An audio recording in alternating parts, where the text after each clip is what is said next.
Marzo de 1965, Sebring, Florida. 12 horas de resistencia ya son un desafío extremo, pero aquella edición de aquel día sería recordada por algo más que por la velocidad. Fue una lucha directa contra los elementos. El viejo aeródromo de Sebring despertó envuelto en un calor insoportable. Aquel asfalto, resquebrajado por años de sol y abandono militar, estaba a punto de convertirse en el escenario de una de las batallas más salvajes que jamás se hayan visto en la resistencia. 12 horas, más de 60 coches, americanos contra europeos, músculo contra precisión, y en el aire algo que nadie podía explicar del todo, una sensación densa, como si el cielo supiera que aquel día no habría piedad. El público se agolpaba junto a las vallas, tragando polvo, mientras los mecánicos daban los últimos ajustes a máquinas que parecían escapadas del futuro.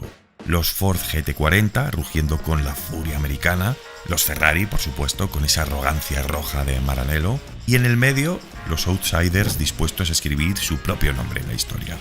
Los relojes marcan las 2 en punto, y entonces los motores despiertan. El rugido de cientos de cilindros sacude las tripas del circuito y entonces, sin que nadie lo sospeche, comienza la cuenta atrás hacia un desastre que pondrá a prueba no solo a la ingeniería, sino a la resistencia humana. Porque aquella tarde en Sebring, la línea entre la gloria y el caos comenzó a borrarse bajo algo que ningún ingeniero podía controlar. Bienvenidos, mi gente, al diluvio más salvaje de la historia del motorsport.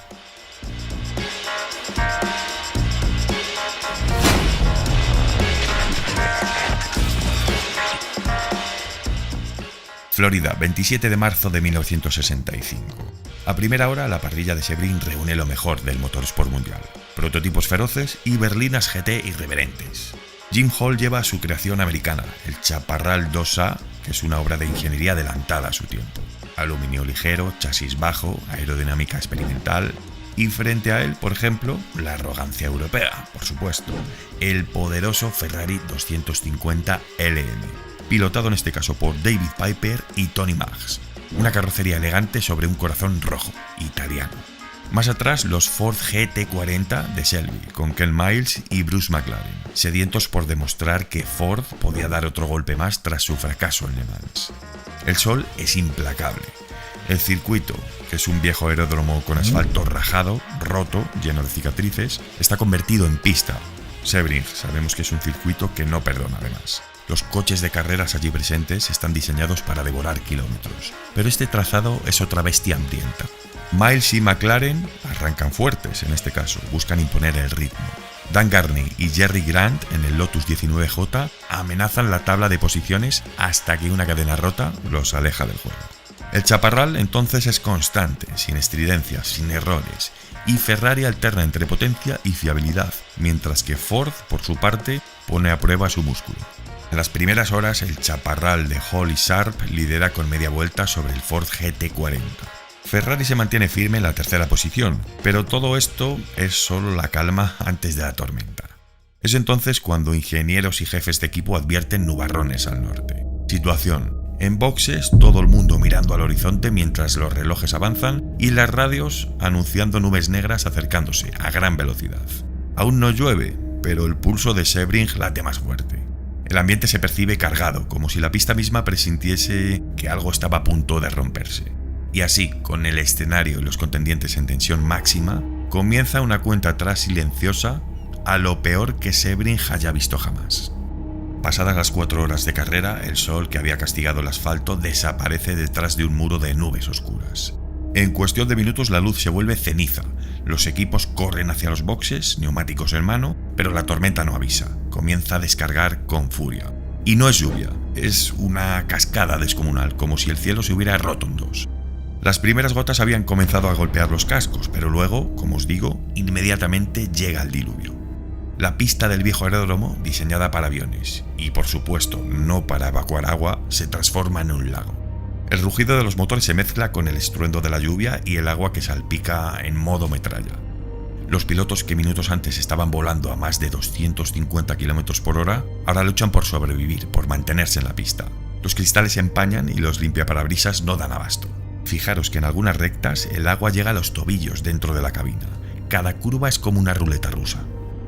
En el box de Ford, los mecánicos corren descalzos, literalmente, y es que el agua cubre el pit lane como un río. Es salvaje, es como una película. Ken Miles sale del coche empapado y grita que es imposible frenar, que los neumáticos flotan. Entonces Ferrari duda, montar gomas de lluvia, pero en esta época apenas existen compuestos para algo así, y Chaparral apuesta por resistir. Hall confía en la ligereza y en el centro de gravedad bajo de su criatura. Pero el mayor problema no son las ruedas, es la visibilidad. A más de 150 km por hora los coches navegan a ciegas prácticamente. En algunos tramos los pilotos siguen las luces traseras del coche que tienen delante, porque es que no hay otra forma, literalmente, de saber dónde está la pista. Pero la carrera no se detiene. Estamos en una época, como sabéis, en la que los pilotos estaban hechos de otra pasta. No hay bandera roja, no hay neutralización, no hay política. Sebring se convierte en un infierno líquido y en medio de esa tormenta salvaje, los grandes nombres empiezan a caer. Motores que aspiran agua, bujías ahogadas, frenos inútiles. Pero lo peor, ojo, todavía está por llegar.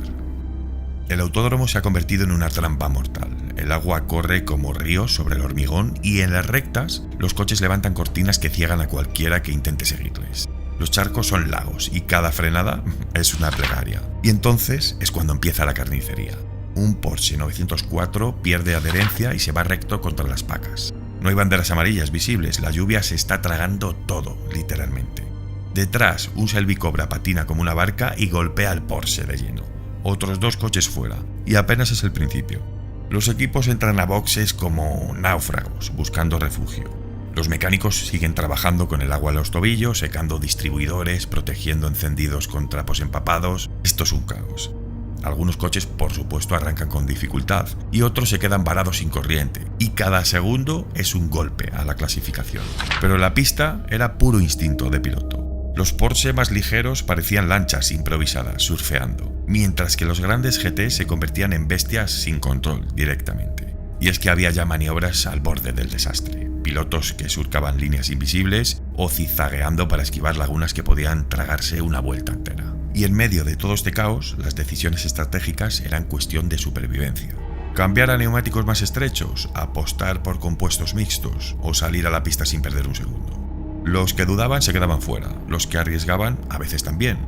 Mike Gamino, en concreto, lo supo demasiado tarde. Salió de boxes con prisa, sin cinturón, y el isogrifo que pilotaba mordió un charco y se partió en dos. Él salió vivo, el coche obviamente no.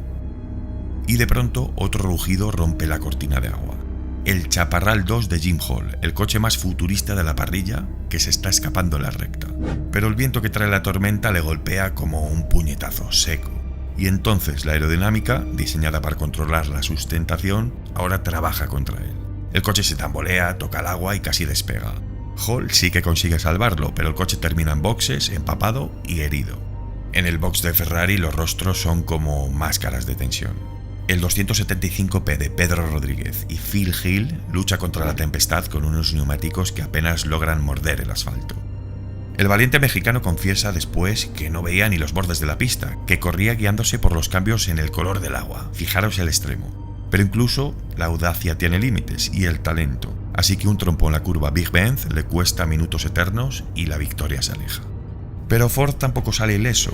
El GT40, que era aquel monstruo nacido para aplastar a Maranello, se convierte en un peso muerto cuando el agua invade la admisión. El V8 comienza a tragar más lluvia que aire y se rinde con un estallido ahogado. Así que Ken Miles se baja, maldice el cielo y sabe muy bien que hoy no habrá gloria para Detroit. Y la batalla no ha terminado, ni mucho menos. Cuando la noche cae sobre Sebring, la lluvia no afloja. El circuito ahora se ha convertido en una pesadilla líquida. Los charcos ocultan los baches, hay una oscuridad cortada por faros amarillentos y el rugido de motores heridos resonando como un coro de guerra. Solo sobreviven las manos más expertas, los que saben bailar sobre el filo del desastre. Los Ferrari oficiales, los de la gloria asegurada, entre comillas, han ido cayendo uno tras otro. Un alternador muerto, una fuga de aceite, un trompo fatal. Los gigantes están de rodillas en este momento.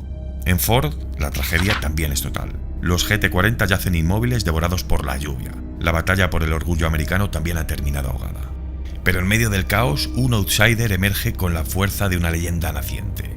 El Chaparral 2A de Jim Hall y Hub Sharp. Sin la arrogancia de las fábricas, pero con una mente de acero y un coche diseñado para desafiar el tiempo y la tormenta.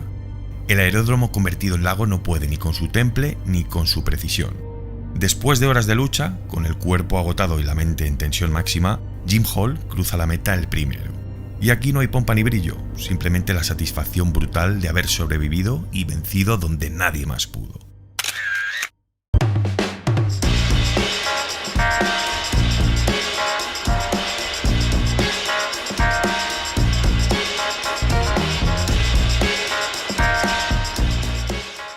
Esa noche, la gloria se escribió en tinta de agua y de coraje. Cuando el último motor cayó y el eco de la tormenta se apaciguó, Sebring 1965 dejó de ser solo una carrera para convertirse en una leyenda. La victoria del Chaparral 2A privado fue una bofetada a los gigantes, un recordatorio de que la fortaleza no siempre reside en el músculo, sino en la inteligencia, la resistencia y el valor para desafiar lo imposible. Jim Hall y Hap Sharp no tenían los millones ni la maquinaria oficial, pero poseían una idea, un sueño y el temple para ejecutarlo. Aquella tormenta nos mostró que la épica no se fabrica en los despachos ni se compra con dinero. Se gana con nervios de acero y con manos firmes en el volante cuando todo incluso conspira para derribarte. Jim Hall siguió revolucionando la ingeniería automovilística y Hap Sharp se convirtió en un símbolo de paciencia y maestría en las pistas más duras. Hoy, cada vez que nubes negras se ciernen sobre un circuito, los más expertos fanáticos del motorsport, los que conocen la historia, recuerdan aquella tormenta brutal que puso a prueba no solo a los vehículos, sino el alma de los pilotos. Ser sinceros, ¿conocíais esta carrera y esta historia? Porque yo sí que he hablado de ella en alguno de mis perfiles, he subido alguna foto con algún pie de página, pero obviamente sabéis por qué os he traído esta carrera, ¿no? ¿Por qué me ha venido la idea? Por el fantástico GP de Spa bajo la lluvia de la semana pasada. Bueno, sé que las comparaciones son odiosas, pero fijaros en lo que eran las carreras antes y lo que son ahora.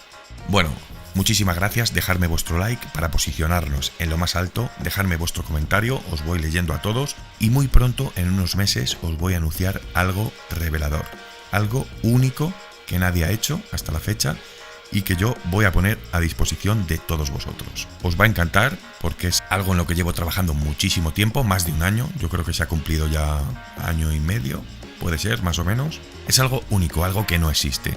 En 2025 puedo decir que voy a traer algo que aún no se ha hecho. Y es algo para que todos vosotros disfrutéis. Así que estamos en contacto, nos vemos la semana que viene a las 21:00. Un saludo, familia.